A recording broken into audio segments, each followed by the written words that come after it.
Welcome back to my channel. Sebastian is joining me per usual for his monthly updates, as long as he can stay happy and calm and hopefully not get over it. He is 3 months as of yesterday and I can't believe it. I don't know, these months are just flying by and I'm just amazed. I can't believe I had him 3 months ago. It feels like it was yesterday that we just had him, and it also feels like we've had him for forever. So I'm sure a lot of people can relate to that with their kids.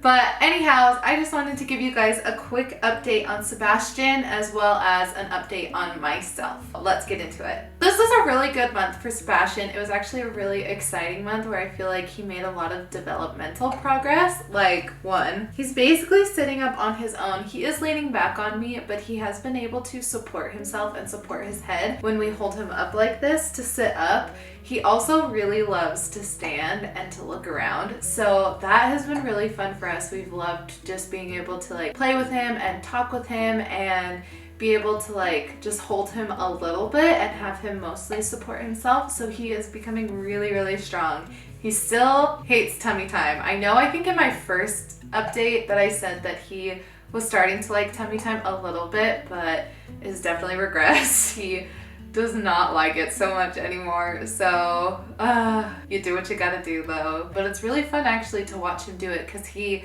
is actually almost getting to the point where it kind of looks like he's gonna roll over. So he'll get like halfway and like the bottom half of his body will be starting to roll over, but the top half of his body won't go. So I've been kind of trying to help him to like get him used to that feeling, but still not loving it. Here, you wanna grab this? Want to practice grabbing? Another thing that has happened this month is he has become a huge drool monster, a total goober, as Ruben's family would call him. Apparently when Ruben was a baby, he used to drool all the time and was like just constantly just like dripping with drool. He's kind of turning into that right now. He is just drooling like crazy, and a lot of people have asked me if he's starting to teeth. I don't think so yet. He hasn't had any like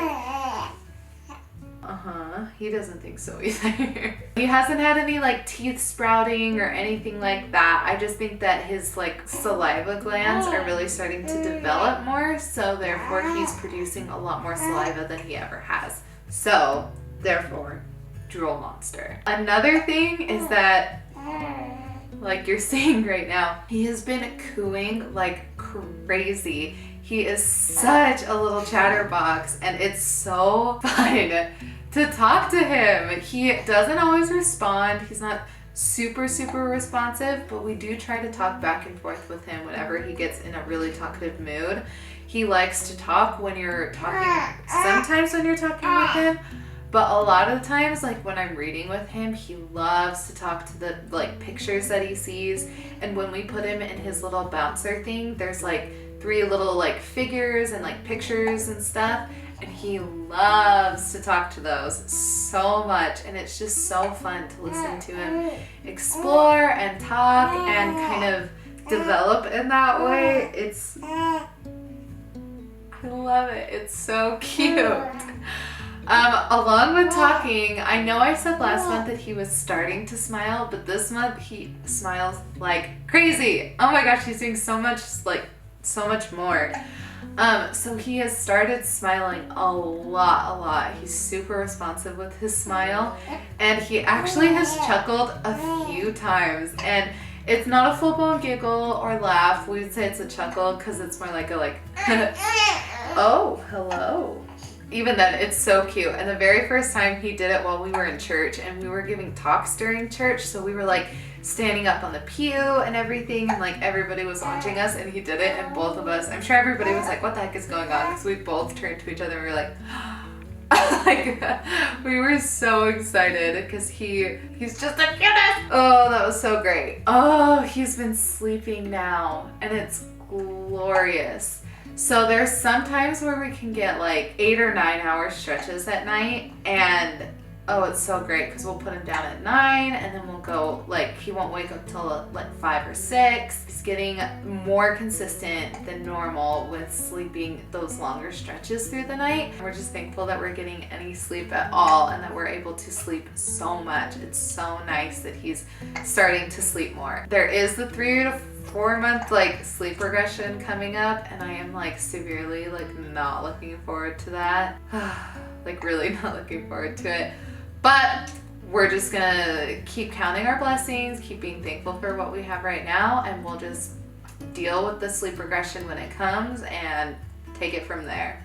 Something else that happened this month was at the very beginning of the month, we blessed him. I did a whole video on it. I am a member of the Church of Jesus Christ of Latter-day Saints that is commonly known as being LDS or Mormon.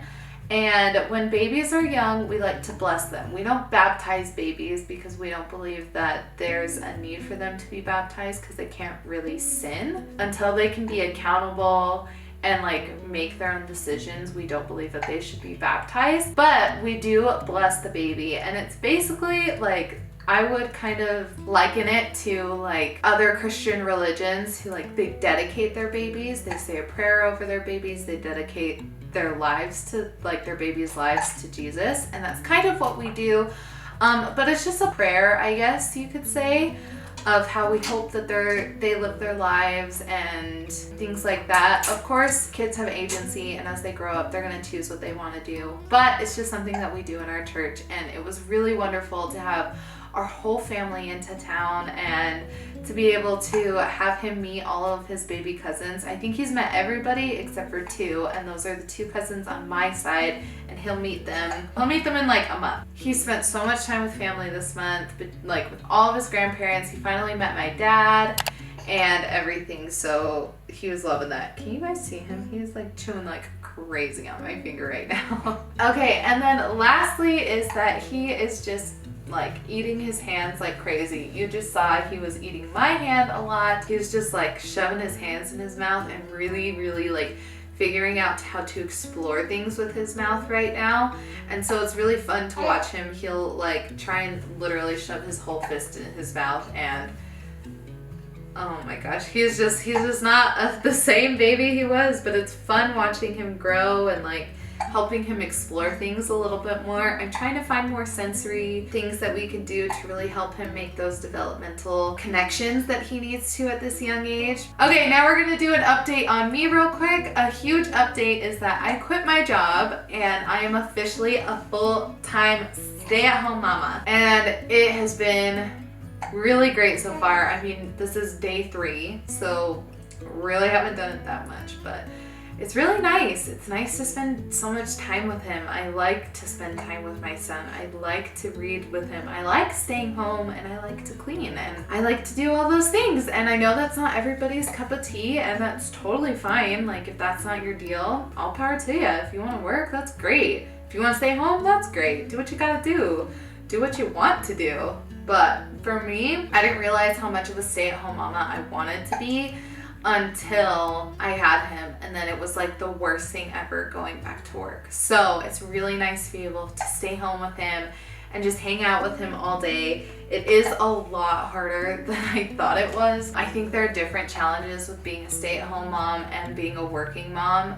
Completely different challenges, and I think they're both totally hard in their own ways. This is what I want to do. I want to be a stay-at-home mom with him, and hopefully with all of my babies. So I also wanted to give an update on like my postpartum depression / baby blues. I think it was closer to postpartum depression, and this is self-diagnosed. I actually never went to see a doctor about it. I probably should have, honestly, but I never did. It has been so much better this past month. Granted, there are hard days. There are days when it's hard to get out of bed, when I just have complete breakdowns, or where I feel pretty numb to everything that's going on and I just want to lay in bed and do nothing. So there have been hard days or hard hours, even like sometimes it's not even a full day, sometimes it's just a few hours where I just start feeling really off and really not myself. But it has gotten so much better. It is few and far between now, these depressive episodes that I have, and it's been so much better. It's felt so much better to just be feeling better. To be in a better mental state has been really, really good for me. I think something else that's helped me to get into a better mental state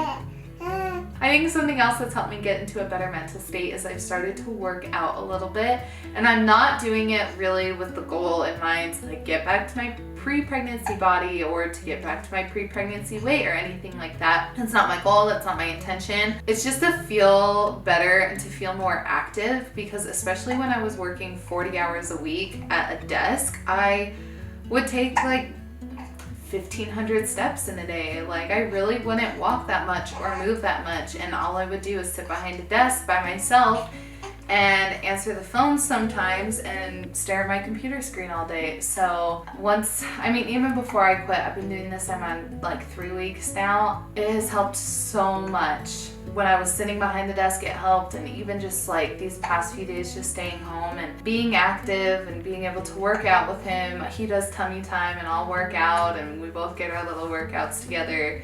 So it's been good, it's been nice, and I think that has really helped me a lot.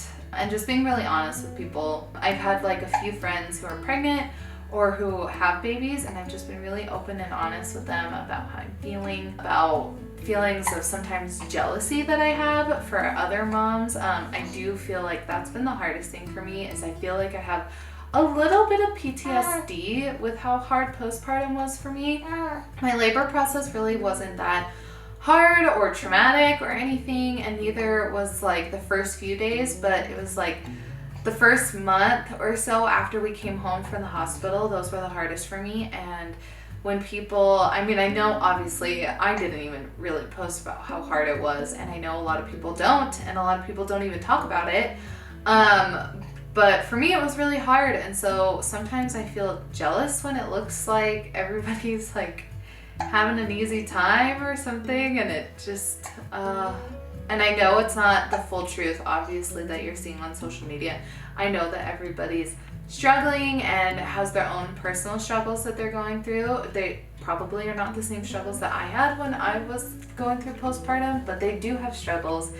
And so I've just been coping a lot with that and trying to talk with Ruben about it and trying to pinpoint why I'm feeling those feelings. But yeah, that's something that I've been really working on lately. That's been the hardest thing for me, is like when I follow people and they are pregnant or they just had their babies, I feel this really weird feeling of jealousy that like I just assume that their postpartum, I think that's it. I'm assuming that their postpartum experience was so much easier, that they are not having an issue with sleep, that they're not having an issue with breastfeeding, that they don't have any issues with milk supply, like all those things that I really, really struggled with. I assume that they're not dealing with that, and that their life is just like their baby is perfect and their life is perfect. And I know that's not the case, but I just assume it, and so I'm just trying to deal with that and cope with that. We're getting better, huh? We're getting there.